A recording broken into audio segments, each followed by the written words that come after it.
Question is, say we assume that we are in a simulation, we don't try to prove it anymore.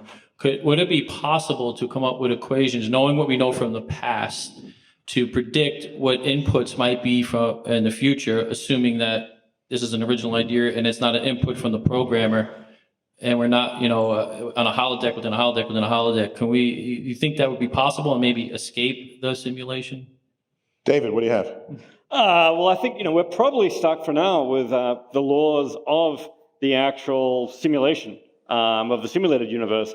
If it's a perfect simulation, we're not going to be able to do better than that. We're not going to get information about the character of the simulating universe. Now, if it's a buggy simulation, or if it's interactive simulation, if they're sending messages down here in the way that God was supposed to, and so on, then all bets are off. All I can say is so far, I've not seen evidence that we could use to make predictions. Hey, well, tomorrow the simulators are going to, call the whole thing off.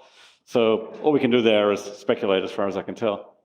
If Zore's work pans out, maybe we'll suddenly have a lot more evidence. And I want to add that at the end of the day, we are living in this universe. So we are constrained by the laws of this universe. So the concept of escaping from this universe doesn't seem logical to me, because we are bound to be evolving according to the laws of this universe and not something beyond that. Plus, if other universes have slightly different laws of physics, I don't want to be the first to visit them.